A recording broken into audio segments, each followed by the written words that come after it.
Hi hello నమస్తే greetings of the day. మనం ఈరోజు వీడియోలో ట్రేడింగ్ అనేది ఫస్ట్ మనం ఇక్కడ ప్రాక్టీస్ చేసుకొని నేను ఈరోజు ఆల్రెడీ ట్రేడ్ చేశాను, వాటిలో ప్రాఫిట్ కూడా ఎర్న్ చేశాను. బట్ ఇక్కడ ఏంటంటే మీకు మెయిన్ ఇంపార్టెంట్ థింగ్ అబ్జర్వేషన్ చేయాల్సింది, ఈరోజు మనకు సంబంధించి డేటా అంతా మ్యాచ్ అయింది. డేటా అంతా ఆప్షన్ బయ్యర్కి ఎవరైతే ఉన్నారో ఈ ప్రైస్ యాక్షన్ ట్రేడింగ్కి సంబంధించి మనకు డేటా అనేది కరెక్ట్గా సూట్ అయింది. ఇప్పుడు చూడండి, పీసీఆర్ అనేది 0.74 ఉంది.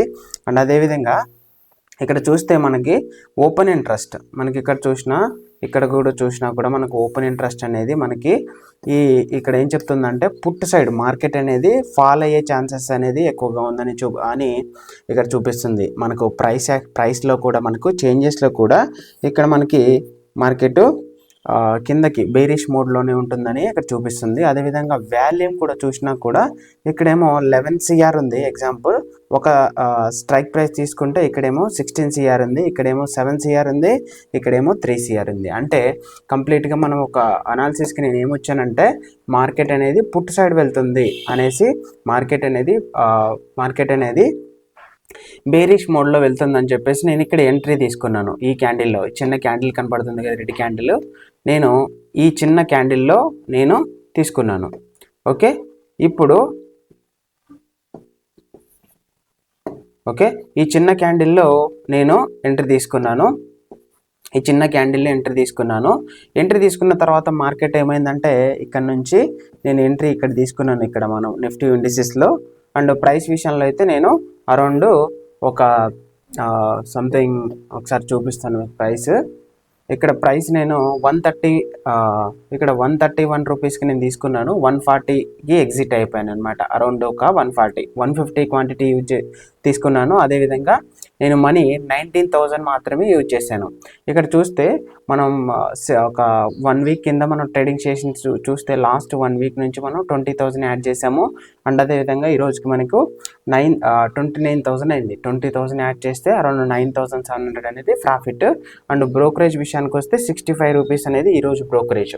ఓకే, ఇప్పుడు మన ఈ పొజిషన్లో ఇక్కడ 150 క్వాంటిటీ తీసుకున్నాను 131 రూపీస్కి అండ్ ఎగ్జిట్ అయిపోయింది, సెల్ చేసింది 140కి. అంటే మనకు ప్రాఫిట్ అరౌండ్ 1391 రూపీస్ వచ్చింది. అంటే 6 to 7% ప్రాఫిట్ వచ్చింది. బట్ ఇక్కడ మనకు ప్రాఫిట్ 6 to 7% వచ్చిందా లేదంటే ఎంత వచ్చిందని ఇంపార్టెంట్ కాదు. బట్ ఇక్కడ నా అనాలిసిస్ ఏమైందంటే, మన అనాలిసిస్ ఇక్కడ చూస్తే ఇక్కడ నుంచి నేను ఫిబొనాచి టూల్ యూజ్ చేసుకొని నేను గోల్డెన్ రేషియోలో మార్కెట్ పుట్ సైడ్ వస్తుందని చెప్పేసి నేను ఇక్కడ తీసుకున్నాను. మార్కెట్ అనేది ఇక్కడ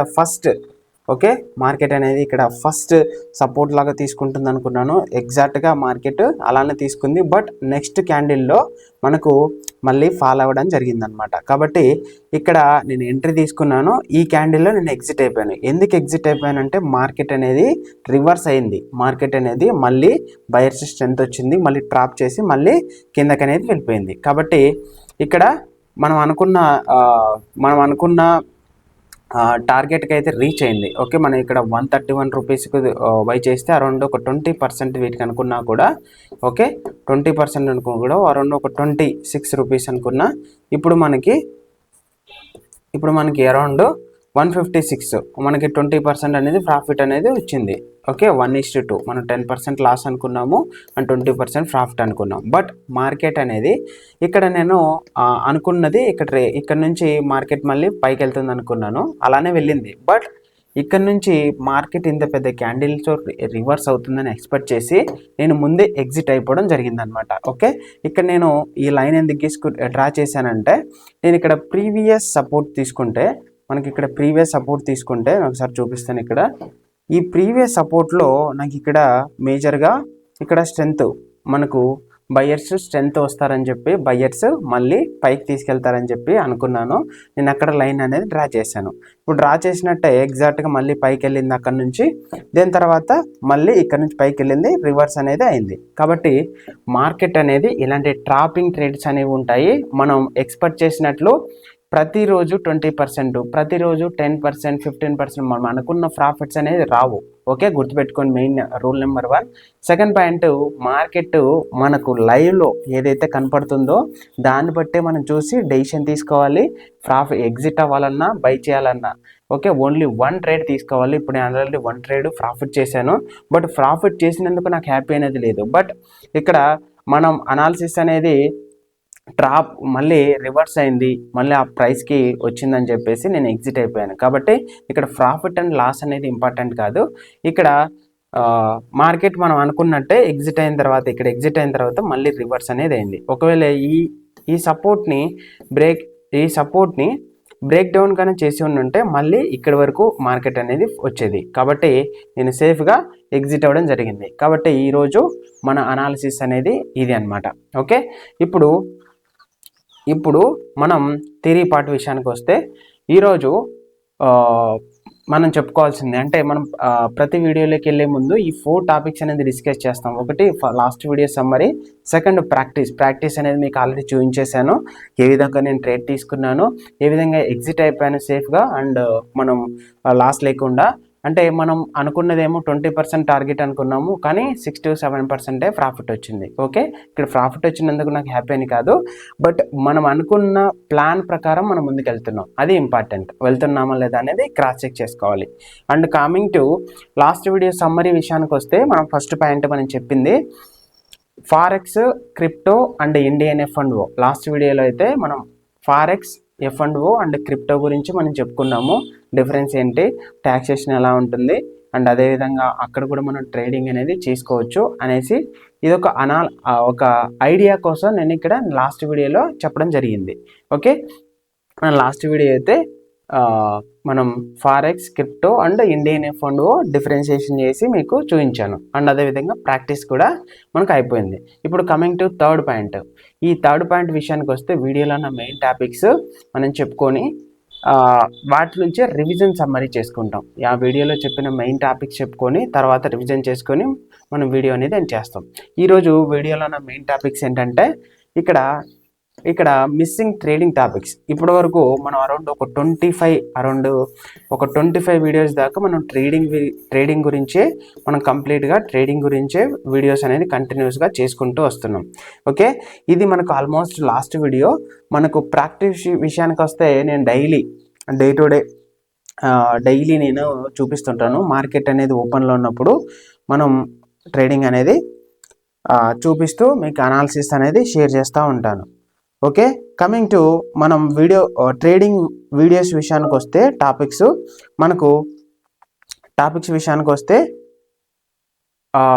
మనకు ఆల్మోస్ట్ అన్ని వీడియోస్లో అన్ని టాపిక్స్లో ఆల్మోస్ట్ కవర్ అయిపోయాయి. ఇంకా ఏమైనా కవర్ కానివి ఏమైనా ఉంటే నేను అప్కమింగ్ వీడియోస్లో కానీ ఎక్కడైనా కన్ఫ్యూజన్ స్టేట్లో ఉన్నవి కానీ, ఎగ్జాంపుల్ ఆప్షన్ గ్రీక్స్ అనేవి, ఆ కాల్స్, పుట్స్, ఇంకా ఓపెన్ ఇంట్రెస్ట్, వాల్యూము, ఈ కీ టర్మ్స్ ఉన్నాయి కదా, వాటిని ఇంకొంచెం ఇన్డెప్త్గా అనాలిసిస్ చెప్పేటప్పుడు లేదంటే ఎక్స్ప్లెయిన్ చేసేటప్పుడు మీకు అర్థమవుతుంది. ఎందుకంటే ఒకే రోజే మనకు కంప్లీట్గా ట్రేడింగ్ అండ్ స్టాక్ మార్కెట్ అర్థం కాదు. కాబట్టి డే టు డే కంటిన్యూస్గా వీడియోస్ చూస్తూ డిసిప్లైన్గా ఎక్కడైనా నేర్చుకుంటూ అండ్ డైరెక్ట్గా ఆప్షన్ ట్రేడింగ్కి రాకుండా ఫస్ట్ ఈక్విటీస్లో ఇన్వెస్ట్ చేయాలి. వన్స్ అక్కడ ప్రాఫిట్ ఎర్న్ చేసిన తర్వాత మనకు ట్రేడింగ్ అనేది చేయడం స్టార్ట్ చేయాలి. అది కూడా ఒక 1 లాట్తో మనం ట్రేడింగ్ చేసుకొని చేయడం స్టార్ట్ చేయండి. అంతవరకు ట్రేడింగ్ అసలు చేయకండి. ఓకే, మా వీడియోస్ అనేది కంటిన్యూస్గా చూస్తూ అనాలిసిస్ అనేది నేర్చుకోవాలి.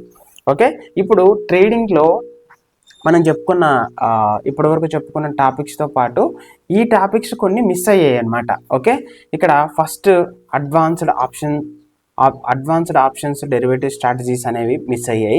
ఇక్కడ ఐరన్ కాండోర్, ఐరన్ బటర్ఫ్లై, అదేవిధంగా ఇక్కడ ఈ టాపిక్స్ ఉన్నాయి కదా, ఇవి ఆప్షన్ సెల్లర్స్కి ఇంపార్టెంట్ అండ్ ఆప్షన్ సెల్లర్స్ గురించి మనం తెలుసుకోవాల్సింది ఉందన్నమాట, ఆప్షన్ సెల్లింగ్. కాబట్టి ఈ టాపిక్ అనేది కంప్లీట్గా మనం చెప్పలేదు. అండ్ తర్వాత మార్కెట్ అనాలిసిస్ అండ్ ఇండికేటర్స్, నేను ఇండికేటర్స్ అనేది చూపించాను. ఓకే, మూవింగ్ యావరేజెస్ అనేవి ఉంటాయి అండ్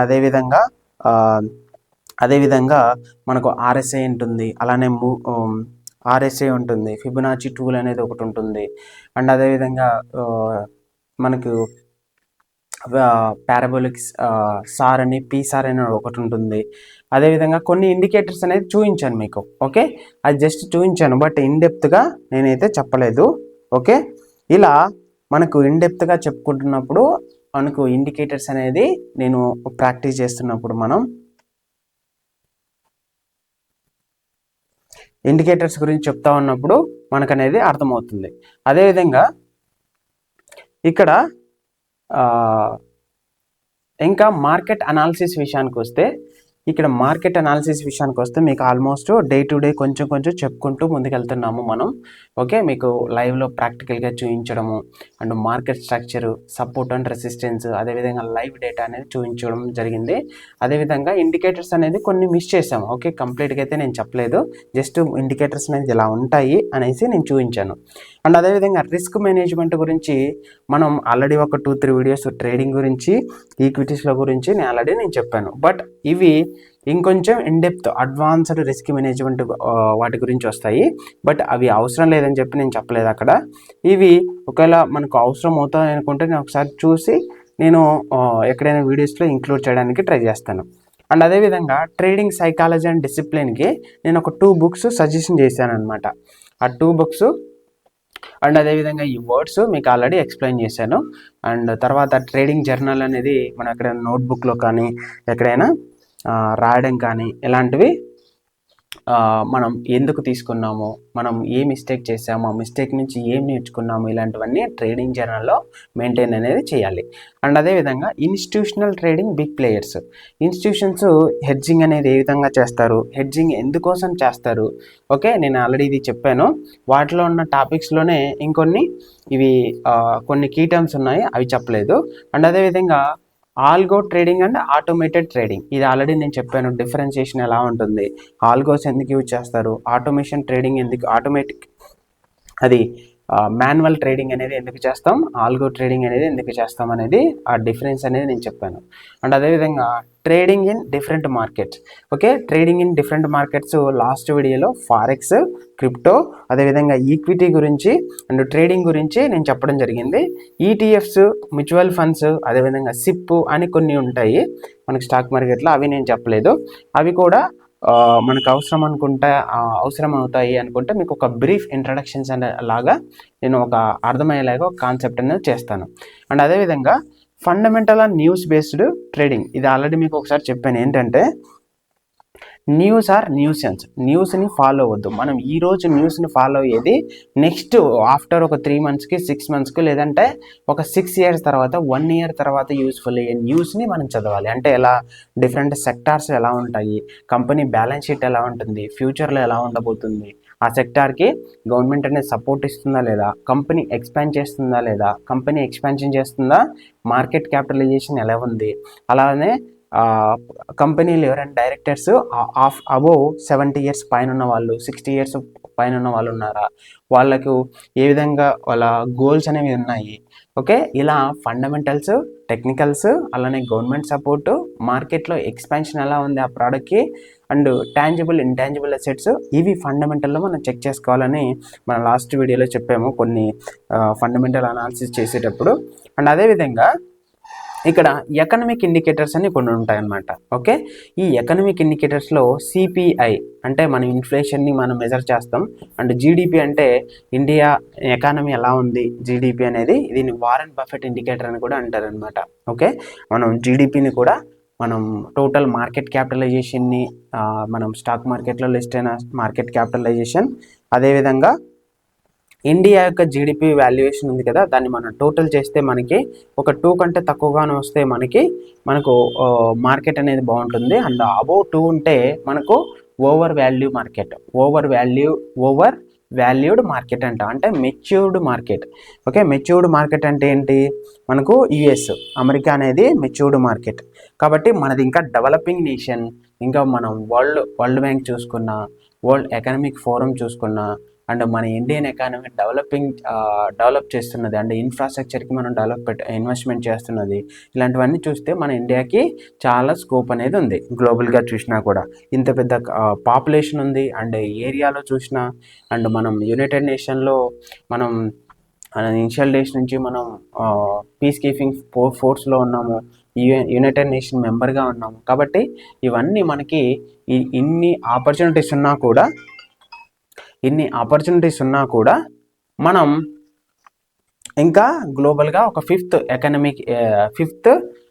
వరల్డ్ వైడ్ చూస్తే మనం ఎకానమీలో మనం 5th ర్యాంకింగ్లో ఉన్నాం అనమాట. కాబట్టి యుఎస్ఏ, చైనా, జపాన్, అదేవిధంగా జర్మనీ ఇవి మన ఫార్వర్డ్ ముందుగా ఉన్నాయి. కాబట్టి మనం 2030కి అండ్ 3rd ర్యాంక్కి లేదా 2nd ర్యాంక్కి వెళ్తామని చాలా మనకి research reports and world bank, world economic forum ఇలాంటివన్నీ చెప్తున్నాయి. కాబట్టి మనం ఇబ్బంది పడాల్సిన అవసరం లేదు. స్టాక్ మార్కెట్ అనేది ఇంకా మనది డెవలపింగ్లో ఉంది, అన్మెచ్యూర్డ్గానే ఉందన్నమాట.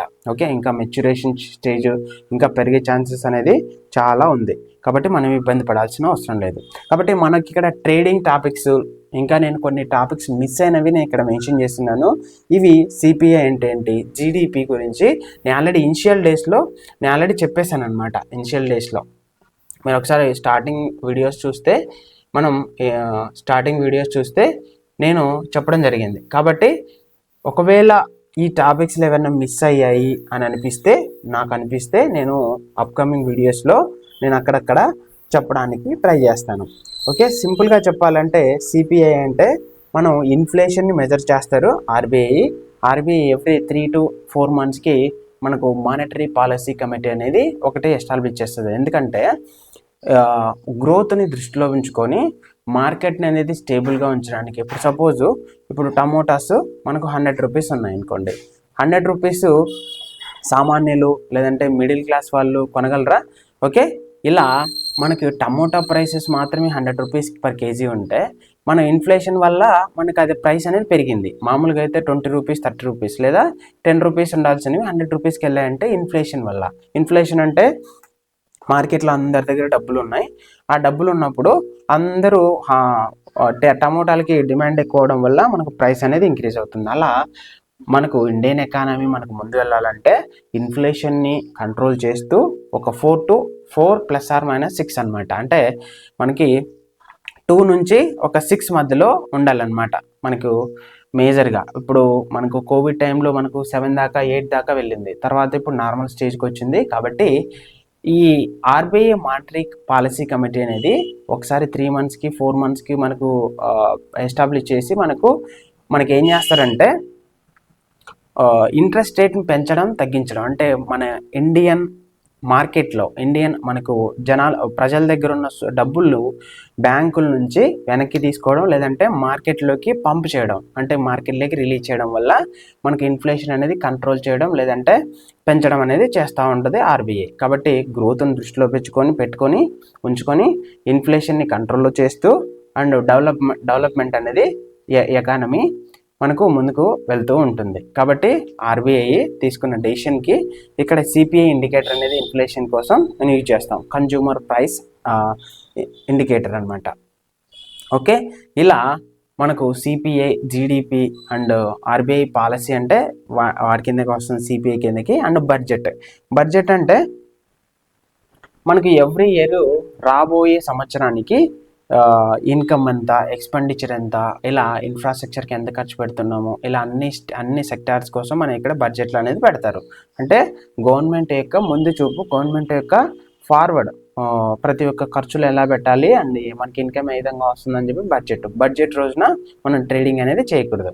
ఓకే, ఇలా మనకి కొన్ని మిస్ అయిన టాపిక్స్ ఉన్నాయి. అవి నేను ఏదో ఒక రోజును లేదంటే కొన్ని వీడియోస్లో చెప్తున్నప్పుడు ఆ టాపిక్స్లో నేను కంటిన్యూ చేస్తూ చెప్తాను.